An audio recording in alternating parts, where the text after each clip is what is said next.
నమస్తే welcome to our channel. Ram Charan fans కానీ లేకపోతే సినిమా ఇండస్ట్రీ సినిమాస్ అంటే ఇష్టపడే వాళ్ళకి కానీ ఒక గుడ్ న్యూస్ అన్నమాట. గేమ్ చేంజర్ ఈవెంట్ ఒకటి US లో కండక్ట్ చేయడం జరిగింది అండ్ ఇప్పుడు రాజమండ్రిలో నిర్వహించబోతున్నారు ప్రీ రిలీజ్ ఈవెంట్. సో దీనికి సంబంధించి డిస్కస్ చేద్దాం. ప్రస్తుతం మనతో పాటు సీనియర్ జర్నలిస్ట్ కిరణ్ పోల్దాస్ గారు ఉన్నారు. Hello sir. అండి నమస్తే అండి. So game changer pre release event రాజమండ్రిలో జరగబోతోంది. US లో చేసిన తర్వాత కొంచెం నిరుత్సాహం అయితే మన తెలుగు ప్రేక్షకుల్లో కనిపించింది, ఎప్పుడు ఉండబోతుందా అని.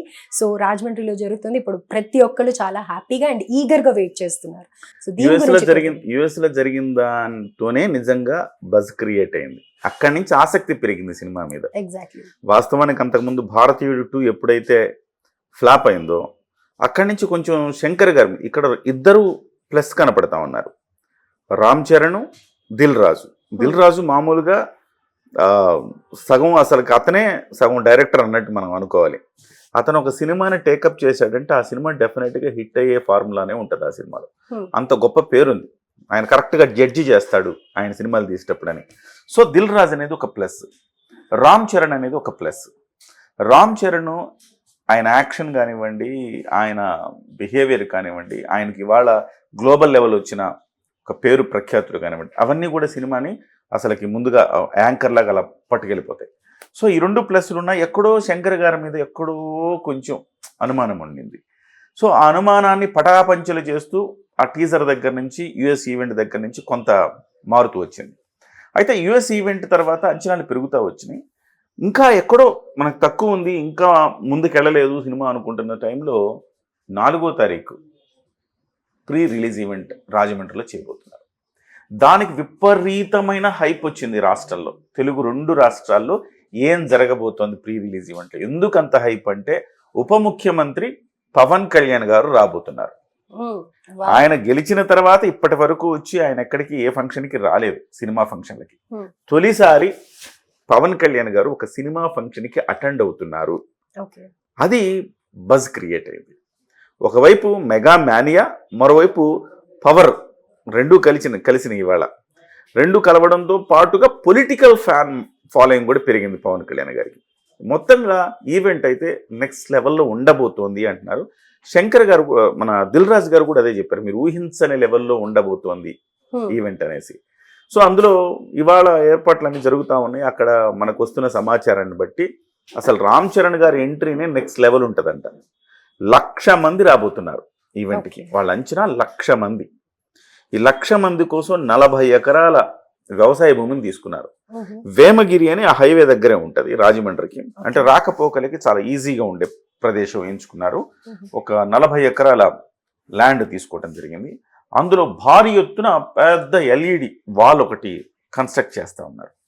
అది కూడా కాక రామ్ చరణ్ ఎంట్రీ ఒక డిఫరెంట్ లెవెల్లో ఉండేలాగా ప్లాన్ చేశారని చెప్తున్నారు.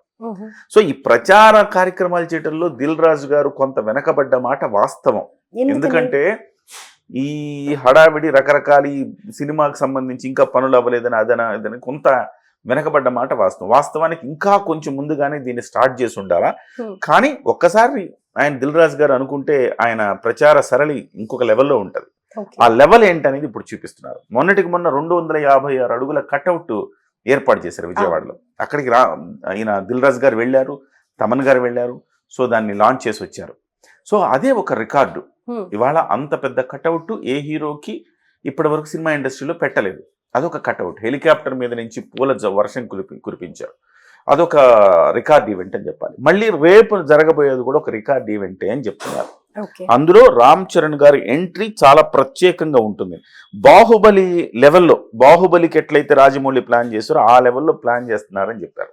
అయితే సార్ ఇక్కడ ఒక చిన్న పాయింట్, రికార్డ్ లెవెల్లో రికార్డ్స్ అని చెప్పి లాస్ట్ టైం పుష్ప 2లో ఈ దీనికి రికార్డ్ సాధించాలి అన్న దానికి ఇంత హైప్ ఇచ్చి తొక్కిసలాట జరగడం కానీ ప్రివ్యూకి ఇలాంటివన్నీ జరిగాయి కదా. మరి ఇలాంటి సర్కమ్స్టాన్సెస్లో ఇంకా ఎవరు మర్చిపోలేదు, రోజుకొక న్యూస్ వస్తూనే ఉంది.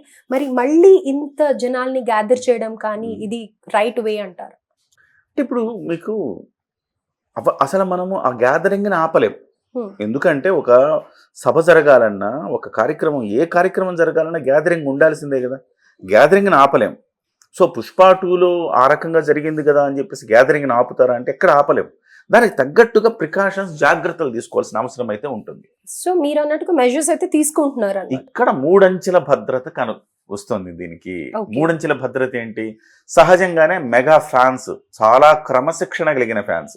దేశంలో ఏ హీరోకి లేనంత క్రమశిక్షణ ఈ ఫ్యాన్స్ లో ఉంటుంది. సేవా కార్యక్రమాలు చేయడం కానివ్వండి, మెగాస్టార్ ఐ బ్యాంక్ పెడితే ఐ బ్యాంక్కి వాళ్ళు డొనేట్ చేయటం కానివ్వండి, రక్తదానం చేయటం కానివ్వండి, మెగాస్టార్ ఏం చెబితే చిరంజీవి గారు అది క్రమశిక్షణ తూచా తప్పకుండా ఫాలో అయ్యే ఒక పెద్ద సైన్యం ఉంది ఆయనకి. ఆ సైన్యం నేతృత్వంలో ఒక భద్రత. వాళ్ళు నిన్నటి నుంచి చెప్తానే ఉన్నారు, చాలా జాగ్రత్తగా రండి, 3 గంటల కల్లా రండి, హడావిడి పడద్దు, జాగ్రత్తగా రండి, మీకు పలానా చోట మాత్రమే కూర్చోండి, ఇట్లా అని చెప్పి మీడియా ద్వారా ప్రచారం కూడా చేస్తున్నారు. సో హడావిడి పడద్దు, జాగ్రత్తగా రండి అని ఒకటి అంచె. రెండో అంచె ఏంటంటే పవన్ కళ్యాణ్ గారి వ్యక్తిగత భద్రతా సిబ్బంది, వాళ్ళ జాగ్రత్తలు వాళ్ళు తీసుకుంటారు. వాళ్ళకి ఇప్పుడు కాదు, వారాహి యాత్ర నుంచి ఆయనకు ఒక స్పెషల్ ప్రొటెక్షన్ ఫోర్స్ ఉంది ఆయనకి సొంతంగా. అండ్ రీసెంట్ గా ఫేక్ ఐపీఎస్ ఆఫీసర్ ది కూడా ఒకటి వచ్చింది. సో ఆయన సెక్యూరిటీ కూడా చాలా ఇంపార్టెంట్. చాలా ఇంపార్టెంట్. అది ఆ నేపథ్యంలో ప్రభుత్వం కూడా చాలా పెద్ద ఎత్తున దీని మీద ఫోకస్ చేస్తుంది. మొన్న ఫేక్ ఐపీఎస్ ఒక ఆయన ఎంటర్ అయ్యారు కదా. సో ఆ నేపథ్యంలో ప్రభుత్వం చాలా ప్రతిష్టాత్మకంగా తీసుకుంది. వాళ్ళు కూడా చాలా దీనికి సంబంధించి చాలా కీలకంగా భావిస్తూ ఉన్నారు. ప్రభుత్వం నుంచి పూర్తి స్థాయి భద్రత, ట్రాఫిక్ దగ్గర నుంచి వీళ్ళ ఎంట్రీ దగ్గర నుంచి ప్రతి అంశం క్షుణ్ణంగా ప్రభుత్వం పరిశీలిస్తోంది. ఓకే, సెక్యూరిటీ చెక్ కూడా ఇవాళ ప్రభుత్వ కార్యక్రమం అన్నట్టుగా జరుగుతుంది కాబట్టి ఎలాంటి భద్రతకి ఢోకా లేదు దీనికి. ఇది ప్రభుత్వ కార్యక్రమం, ఎందుకంటే ఉప ముఖ్యమంత్రి పాల్గొంటున్నారు కదా, ఆటోమేటిక్ దానికి ఒక ప్రోటోకాల్ ఉంటుంది కదా. కాబట్టి ప్రభుత్వ భద్రత, పవన్ కళ్యాణ్ వ్యక్తిగతమైన భద్రతా సిబ్బంది, అలాగే మెగా భద్రత వాళ్ళు కూడా తీసుకుంటారు. వాళ్ళు కూడా సెక్యూరిటీ ఏర్పాట్లు చేస్తున్నారు. అట్లా ఎటువైపు నుంచి చూసినా 3 అంచెల భద్రతతో ఇది ముందుకెళ్తా ఉందన్నమాట. అయితే ఇప్పుడు పవన్ కళ్యాణ్ గారు, రామ్ చరణ్ గారు డెఫినెట్ గా ఉంటారు ఈవెంట్ లో. అండ్ వాట్ అబౌట్ చిరంజీవి గారు? మెగా ఫ్యాన్స్ ఎక్స్పెక్ట్ చేస్తుంది చిరంజీవి గారిని కదా. చిరంజీవి గారు వచ్చే అవకాశం ఏమన్నా ఉందా? వస్తారు అని కొంతమంది అంటున్నారు, రాకపోవచ్చు అని కొంతమంది అంటున్నారు. అంటే చిరంజీవి గారు వచ్చే అవకాశం లేదండి. ఎందుకంటే అంత మరీ ఒకవైపు బాబాయ్ వస్తే చాలుగా అబ్బాయికి, ఇంకా వాళ్ళ నాన్నగారు కూడా రావాల్సిన అవసరం లేదు. ఎందుకంటే అసలు మెగా స్టార్ తర్వాత ఆ స్థాయి క్రేజ్ ఎవరికి ఉందంటే ఇండస్ట్రీలో పవన్ కళ్యాణ్ గారికి. ఇంకా చెప్పాలంటే పొలిటికల్ మైలేజ్ కూడా ఉంది ఆయనకి, స్పెషల్ అదనం. కాబట్టి ఆయన వచ్చిన తర్వాత ఇక వార్ వన్ సైడ్ అన్నట్టు అర్థం. సో పవన్ కళ్యాణ్ గారు వస్తున్నారు, చిరంజీవి గారు అయితే రావట్లా. కొన్ని ఛానళ్లు ప్రచారం చేస్తున్నాయి కానీ అబద్ధం అది, చిరంజీవి గారు రావట్లా. కేవలం పవర్ స్టార్ ఒక్కళ్ళు చాలు, ఇంకంతకు మించి ఎవరు అవసరం లేదు. ఆయనే దీనికి సెంటర్ ఆఫ్ అట్రాక్షన్. సో అక్కడ మీకు చిరంజీవి గారు రేవంత్ రెడ్డి గారితో సక్సెస్ మీట్ హైదరాబాద్ లో అరేంజ్ చేశారు దిల్ రాజు గారు. సినిమా సక్సెస్ అయ్యాక సక్సెస్ మీట్ కి చిరంజీవి గారు వచ్చేటట్టు ప్లాన్ చేశారు. చాలా పకడ్బందీగా ప్లాన్ చేశారు. మీరు చూస్తే కట్అవుట్కేమో దిల్ రాజు వెళ్ళారు, దీనికేమో డిప్యూటీ సీఎం గారు వస్తున్నారు రిలీజ్కి. ఆ తర్వాత సక్సెస్ మీట్కి చిరంజీవి గారిని ప్లాన్ చేశారు. అయితే రేవంత్ రెడ్డి గారికి మళ్ళీ హైదరాబాద్లో ఒకటి అరేంజ్ చేద్దామా అని ఆయన అనుకున్నప్పటికీ రేవంత్ రెడ్డి గారు ఇప్పుడు ఈ మధ్య కాలంలో జరిగిన పరిణామాల నేపథ్యంలో రేవంత్ రెడ్డి గారు సున్నితంగా నేను వస్తే బాగుండదులేండి ఈ సమయంలో అని అన్నట్టుగా మనకు తెలిసింది. ఆయన సక్సెస్ మీట్కి నేను ప్రయత్నం చేస్తానన్నట్టుగా చెప్తున్నారు. ఒకవేళ సక్సెస్ మీట్ హైదరాబాద్లో పెడితే కనుక అది కూడా చాలా పెద్ద ఎత్తున పెడతారంటున్నారు. దానికి చిరంజీవి గారు, రేవంత్ రెడ్డి గారు అటెండ్ అవుతారు. సో రేపు జరగబోయేది అంటే 4వ తారీఖు జరగబోయేది మాత్రం ఒక బిగ్ లెవెల్లో ఈవెంట్ జరగబోతుంది. నెక్స్ట్ లెవెల్ అని చెప్పాలి. ఇప్పటికే ట్రైలర్ చాలా చాలా బూస్టింగ్ ఇచ్చింది సినిమాకి, సూపర్ గా ఉంది. ఆ ట్రైలర్ ఇచ్చిన బూస్టింగ్ కి ఇది మెగా పవర్ ని యాడ్ చేస్తుంది. మెగా పవర్ అంటే 10 పవర్ 6. సో అంత పవర్ ని యాడ్ చేయబోతా ఉంది. అంటే టు బీ ఫ్రాంక్, అసలు ఆ సాంగ్స్ రిలీజ్ అయినప్పుడు కానీ కొన్ని చూసినప్పుడు కొంచెం డిసప్పాయింట్మెంట్ అయితే ఆడియన్స్ లో ఉండింది, అదర్ దెన్ ఫ్యాన్స్. అది కూడా ఫుల్ఫిల్ చేసేసారు నిన్న ట్రైలర్ తో అని అనుకోవచ్చు. సార్ అయితే మనం గేమ్ చేంజర్ మూవీ గురించి కొన్ని మాట్లాడాం కదా.